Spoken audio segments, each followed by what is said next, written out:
राष्ट्रीय पुस्तकालय पश्चिम बंगाल में स्थित है।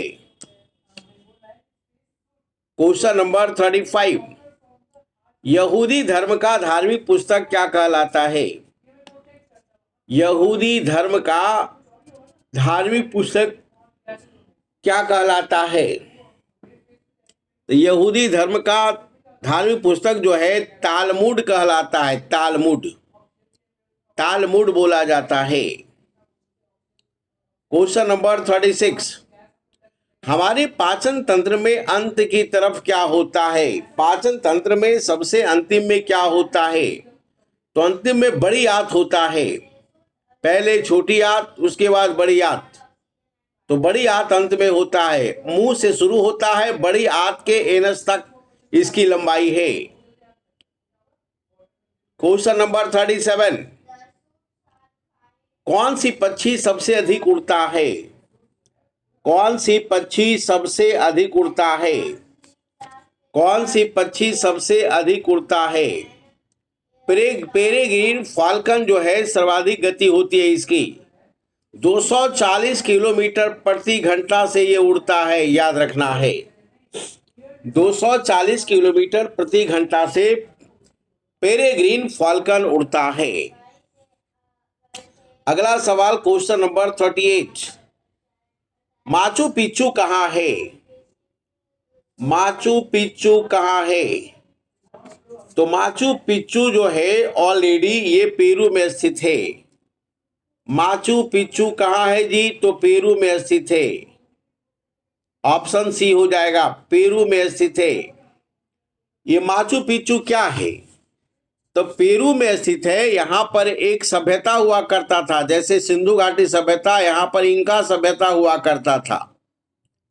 इंका सभ्यता का संबंध माचू पिच्चू से है। 1983 में इसे ऑलरेडी धरोहर का दर्जा दे दिया गया, विश्व धरोहर स्थल का दर्जा दे दिया गया। और इसकी खोज 1911 में हुई थी। तो माचू पिच्चू कहाँ है?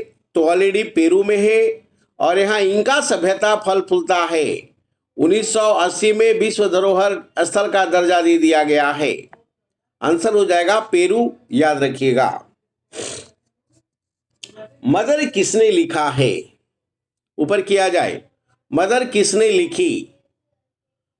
तो मदर का लेखक अमित कुमार बताओ किसने लिखा? मदर मैक्सिम गोर्की का इसका लेखक है। मैक्सिम गोर्की इसका लेखक है। मदर का लेखक कौन? मैक्सिम गोर्की, याद रखेंगे। लाइफ इज गुड टैगलाइन किसका है? लाइफ इज गुड टैगलाइन किस कंपनी का है? लाइफ इज गुड टैगलाइन जो है वो एलजी कंपनी का है। एलजी, एलजी का टीवी वगैरह सब आता है, तो एलजी का टैगलाइन है लाइफ इज गुड।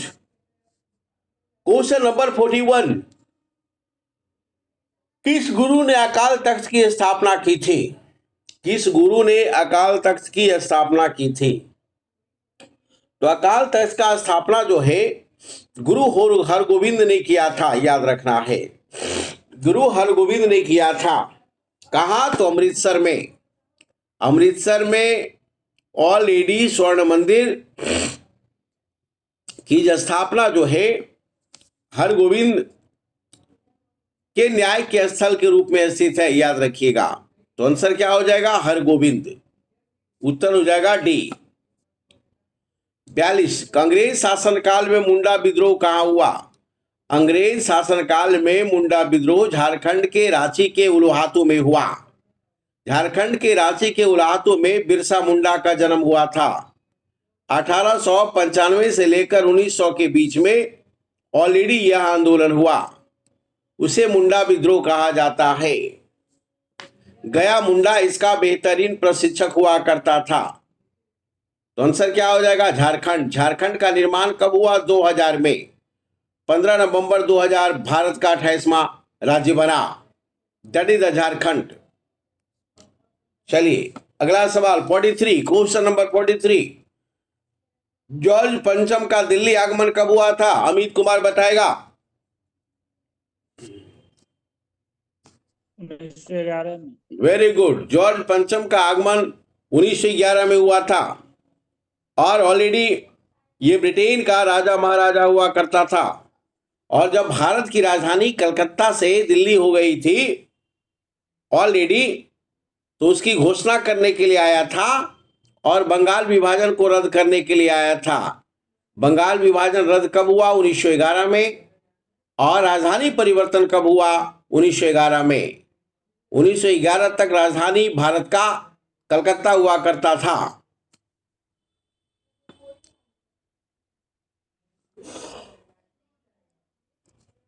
सूर्य की गैसों में हीलियम का प्रतिशत क्या होता है? सूर्य की गैसों में हीलियम का प्रतिशत क्या होता है? सूर्य की गैसों में हीलियम का प्रतिशत 26% होता है। बाकी हाइड्रोजन होता है, याद रखना है। पूछेगा सूर्य में सर्वाधिक मात्रा में कौन सा गैस होता है, तो हाइड्रोजन होता है। हाइड्रोजन ही हीलियम में चेंज हो रहा है, याद रखिएगा। एक समय ऐसा आएगा हाइड्रोजन समाप्त हो जाएगा और सूर्य में जो रोशनी है वो समाप्त हो जाएगी, याद रखिएगा। तो हीलियम का प्रतिशत कितना? 26% है। अगला सवाल 45 ऊपर किया जाए। 45 सवाल है कि राज्यसभा की प्रथम महिला उपसभापति कौन थी? राज्यसभा की प्रथम महिला उपसभापति जो है वायलेट अल्वा थी। ये कब से, हाँ, कब से कब तक? 1962 से 69 के बीच में, याद रखेंगे। 1962 से 69 के बीच में ध्यान में रखिएगा। चलो अगला सवाल।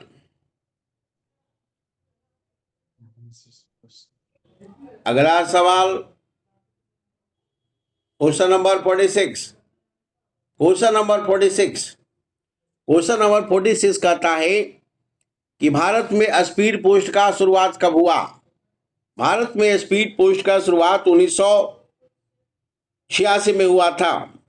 और स्पीड पोस्ट का मतलब है कि 24 घंटा में जो टारगेट प्लेस है वहां पर चिट्ठी पहुंच जानी चाहिए, याद रखना है। चलिए, तो स्पीड पोस्ट की शुरुआत 1986 में हुई। भौतिक अनुसंधान प्रयोगशाला भारत में कहाँ है? भौतिक अनुसंधान प्रयोगशाला भारत में कहाँ है? भौतिक अनुसंधान प्रयोगशाला भारत में अहमदाबाद में है। भारत में अहमदाबाद में है। चलिए क्वेश्चन ऊपर किया जाए। Question number 48। जर्मनी का राष्ट्रीय प्रतीक चिन्ह क्या है? जर्मनी का राष्ट्रीय प्रतीक क्या है? जर्मनी का राष्ट्रीय प्रतीक जो है वो ईगल है। जर्मनी का राष्ट्रीय प्रतीक जो है ईगल है। उत्तर हो जाएगा बी, याद रखिएगा। भारत का राष्ट्रीय पशु कौन है? ये बीपीएससी में पूछा गया अभी जस्ट सवाल है। भारत का राष्ट्रीय पशु कौन है? भारत का राष्ट्रीय पशु कौन है? शेर, हाथी, ईगल, हॉक। शेर, हाथी, बाघ, बकरी। तो राष्ट्रीय पशु हमारा शेर हो गया।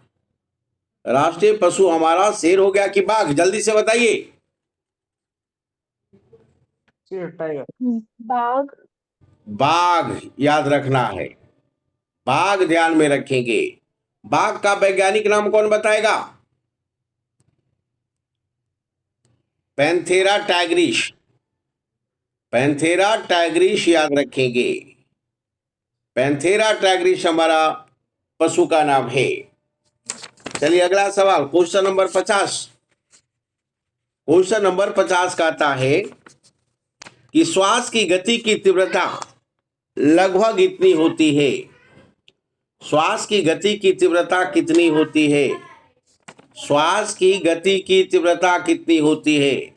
तो श्वास की गति की तीव्रता, जो हल्की सी आवाज मालूम पड़ता है जब सांस लेते हैं, तो ध्यान से सुनना पड़ता है। ये 10 डेसिबल है, याद रखिएगा। 10 डेसिबल है, यह ध्यान में रखेंगे। न्यूटन के कितने गति नियम है? न्यूटन के 3 गति नियम है जिसका न्यूटन ने दिया है। अगला सवाल 52। Question number 52। लक्ष्य किसकी इकाई है? लक्ष्य किसकी इकाई है? लक्ष्य जो है ऑलरेडी प्रदीपन का इकाई है। लक्स जो है प्रदीपन का इकाई है, याद रखना है, और इसका उपयोग फोटोमेट्री में किया जाता है। अगला, पीको का अर्थ क्या है? पीको का क्या अर्थ है? 10⁻18 पीको का अर्थ बताइए जल्दी से। 10⁻⁻, -18 12 याद रखना है। चलिए अगला सवाल। तो हाँ, क्वेश्चन नंबर 54। कैमरा का आविष्कार किसने किया है? कैमरा का आविष्कार किसने किया है? जल्दी से बताइए। कैमरा का आविष्कार किसने किया? तो निप्से ने किया है। कैमरा का आविष्कार निप्से ने किया है। कैमरा का आविष्कार निप्से ने किया है। किसने पैराशूट का आविष्कार किया है? पैराशूट का आविष्कार किसने किया है? पैराशूट का आविष्कार लेनोमेंड ने किया है। पैराशूट का आविष्कार लेनोमेंड ने किया है। अगला क्वेश्चन 56। श्वेत फास्फोरस में जो गंध होती है वो किस कारण से होती है? श्वेत फास्फोरस में गंध कैसी होती है? सड़ी मछली की तरह होती है। श्वेत फास्फोरस में गंध कैसा होगा? सड़ा अंडा की सड़ा मछली? जल्दी बताइए। मछली की तरह सर, सही मछली की तरह। श्वेत फास्फोरस में जो गंध होगा वो ऑलरेडी लहसुन का गंध होगा, याद रखिएगा। लहसुन का गंध होगा, याद रखेंगे। चलो, पृष्ठ तनाव का मात्रक क्या है? सरफेस टेंशन का मात्रक कौन बताएगा? पृष्ठ तनाव का मात्रक क्या है? जल्दी से बताओ। न्यूटन प्रति मीटर। Newton metre. न्यूटन प्रति मीटर, याद रखना है। चलो अगला सवाल 58। क्वेश्चन नंबर ऊपर किया जाए 58। इनमें से कौन सा ग्रीन हाउस गैस नहीं है? इनमें से कौन सा ग्रीन हाउस गैस नहीं है? जल्दी से बताइए। Oxygen. Oxygen green house gas नहीं है, याद रखना है। कार्बन डाइऑक्साइड है, मीथेन है, नाइट्रस ऑक्साइड है, सल्फर डाइऑक्साइड है, ये सारे हैं, लेकिन oxygen already green house gas नहीं है, याद रखना है। चलो ठीक है, बहुत बढ़िया। अगला सवाल। सूर्य के प्रकाश में होने वाले वायु प्रदूषण, सूर्य के प्रकाश में होने वाले वायु प्रदूषण कौन सा है? सूर्य के प्रकाश में होने वाले वायु प्रदूषण कौन सा है? तो ऑलरेडी ऑक्सीकरण लाइक ये स्मॉग होता है, ये स्मॉग होता है, याद रखना है। चलिए, तो ऑलरेडी ये स्मॉग होता है, और ये स्मॉग क्या है? धुआं और फॉग का मिश्रण होता है। सूर्य के प्रकाश की उपस्थिति में जहरीले प्रदूषण का ये निर्माण करता है। चलिए क्वेश्चन नंबर 60 आइए।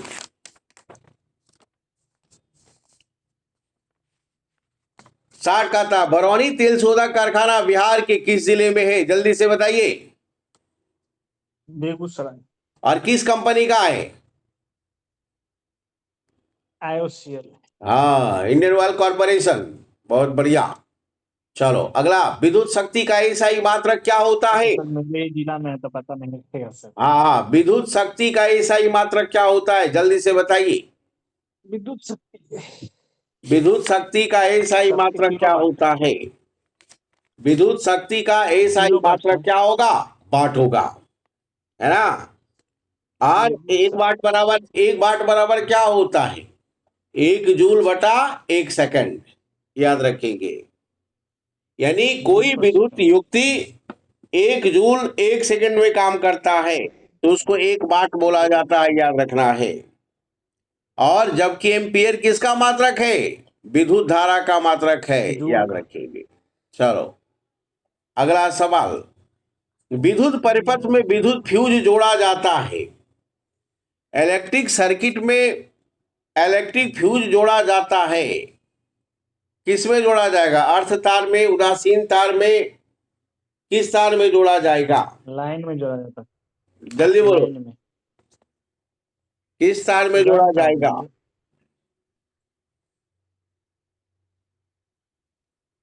गर्म तार सर, गर्म कॉइल। तार में जोड़ा जाएगा, याद रखना है। गर्म विद्युत तार में जोड़ा जाएगा। और ऑलरेडी ये हमेशा श्रृंखला क्रम में जुड़ा रहता है, याद रखना है।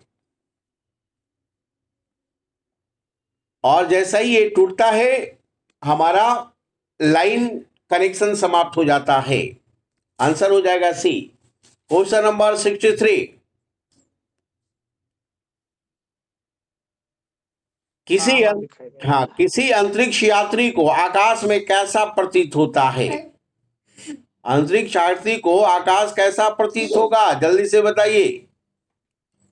काला। काला। काला दिखाई देगा। और अंतरिक्ष से पृथ्वी कैसा दिखाई देगा? काला ही दिखेगा। और समुद्र कैसा दिखाई देगा? पृथ्वी सब काला। काला दिखाई देगा कि नीला दिखाई देगा? ऐसा नीला कहाँ दिखाई देगा सब अंतरिक्ष से। पृथ्वी नीला दिखाई देता है, याद रखना। आकाश काला दिखाई देगा, पृथ्वी जो है नजदीक आने पर जो हमारा ये जो ऑलरेडी ये वाटर है, प्रकाश प्रकीर्णन के कारण ऑलरेडी हमारा ब्लू दिखाई देता है, याद रखें, नीला। चलो, रबड़ बागान कहाँ है, जल्दी से बताइए। रबड़ बागान प्रसिद्ध है कहाँ पर? रबड़ तो सर भारत यदि होगा तो हो जाएगा केरल। वर्ल्ड में कहाँ, जल्दी बताओ। ब्राजील हो जाएगा सर। ब्राजील है गन्ना के लिए। मलेशिया हो जाएगा, याद रखना है। मलेशिया जो है रबड़ बागान के लिए काफी फेमस है। भूमध्य रेखा का जो क्षेत्र है हमारा, आइलैंड है ना सर। हाँ, याद रखना है, वो ऑलरेडी फेमस है इसी के लिए। उष्ण और उपोष्णकटिबंधीय क्षेत्रों में अंतर्गत आता है, याद रखिएगा। इसके लिए 200 सेंटीमीटर वर्षा चाहिए रबड़ के लिए, ध्यान में रखेंगे। टेम्परेचर भी बढ़िया चाहिए। चलिए, तो आंसर हो जाएगा मलेशिया। बताओ, एल नीनो की उत्पत्ति किस देश के तट पर होता है, जल्दी बताओ। पेरू के तट पर होता है। हाँ, देखो ये पेरू है, अब पेरू के तट पर यहां पर होता है एल नीनो। एल नीनो क्या जानते हो? एल नीनो जो है महासागर में, कौन महासागर में? प्रशांत महासागर में पेरू के तट के निकट, पेरू के तट के निकट क्या होता है? पेरू के तट के निकट जो है ऑलरेडी ये समुद्री की धारा के रूप में उत्पत्ति होती है, याद रखना है। और यह धारा जो है जल का टेम्परेचर को 10 डिग्री तक बढ़ा देता है, याद रखना है। तो जैसे ये 10 डिग्री तक बढ़ा देगा तो क्या होगा? क्या होगा? ये जो है हमारा मॉनसून ना जाकर ऑलरेडी यहां पर क्या होता है, पेरू के निकट ऑलरेडी सेंटेरॉइड हो जाता है। तो मॉनसून क्या हो जाएगा? कमजोर हो जाएगा। मॉनसून क्या होगा? कमजोर हो जाएगा। क्यों? क्योंकि इसका लो प्रेशर बेल्ट ऑलरेडी कहां बना होता है? पेरू के निकट, याद रखेंगे। तो हवा उस ओर मुड़ जाती है, तो इधर से जो हवा चलने वाली जो थी वो कमजोर पड़ जाती, इसलिए भारत में सूखा हो जाता है एल नीनो के कारण, याद रखेंगे। जबकि लाल नीनो के कारण भारी वर्षा और सामान्य वर्षा होती है, एल नीनो के कारण सूखा होता है। चलिए, छत पर वर्षा जल का संचय पुनर्भरण की एक तकनीक है। किसका तकनीक है, बोलिए। इससे क्या होता है? एक तकनीक है, किसका भूजल। तकनीक है? भूजल का, है ना। चलिए, अगला सवाल 67 सर्वोत्तम कोयला कौन सा है, जल्दी बताओ। जहां पर कार्बन की मात्रा, बोलिए। एंथ्रासाइट। कौन? एंथ्रासाइट। जहां कार्बन की एंथ्रासाइट। मात्रा 90 से 95% होता है, याद रखिएगा। एंथ्रासाइट कोयले का प्रकार है, यह ध्यान में रखेंगे। चलो, अगला सवाल, पूर्वी मध्य रेलवे का मुख्यालय कहाँ है? हाजीपुर में। हाजीपुर। किसने स्थापित किया था? हाजीपुर में पूर्वी मध्य रेलवे का हेडक्वार्टर रामविलास 2000 में पासवान। किसने स्थापित किया था? रामविलास रामविलास पासवान, याद पासवान। रखेंगे। रामविलास पासवान, यह ध्यान में रखना है।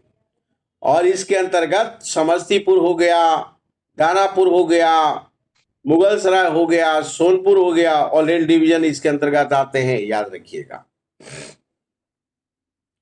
अगला, मानचित्र में नीले रंग द्वारा किस भाग को दिखाया जाता है? जल्दी बताइए। मानचित्र में नीले रंग को नीला जल को रंग बताइए। द्वारा किस भाग को दिखाया जाता है? ब्लू किसको दिखाया जल जाता को, है? जल। पठार, मैदान, पर्वत, जल, जल्दी बताइए। जल। जल आ गया, याद रखेंगे, जल आ गया। इसलिए अंतरिक्ष से पृथ्वी कैसे दिखाई देता है? नीली। क्यों? क्योंकि इसका 2/3 भाग जल है। तो ऑलरेडी, और चलिए, आकाश कैसा? काला। नेक्स्ट, अगला पॉइंट, हसुआ और हथौड़ा किस राजनीतिक दल का चुनाव चिन्ह है? हसुआ और हथौड़ा किस राजनीतिक दल का चुनाव चिन्ह है? जल्दी से बताइए। भारतीय कम्युनिस्ट पार्टी। कंफर्म? जी सर। भारतीय कम्युनिस्ट पार्टी, और ये बिल्कुल सही है, याद रखना है। हसुआ हथौड़ा ध्यान में रखेंगे। और भाकपा, भारतीय कम्युनिस्ट पार्टी की स्थापना पूछेगा कब हुआ? तो 1925 में हुआ। आरएसएस का स्थापना कब हुआ? तो 1925 में हुआ। भाकपा का हेड क्वार्टर कहाँ? तो कानपुर। आरएसएस का हेड क्वार्टर कहाँ? तो नागपुर, याद रखेंगे। ठीक है ना? इस तरह very very important question, 50 question है, जो ऑलरेडी आप ही आगे बिहार एसएससी का जो एग्जाम होगा उसके लिए बेहतरीन क्वेश्चन और इंपॉर्टेंट है, याद रखना है। इसका कलेक्शन को ध्यान में रखिएगा। That's all. हम लोग 50 क्वेश्चन डेली लेकर चलेंगे।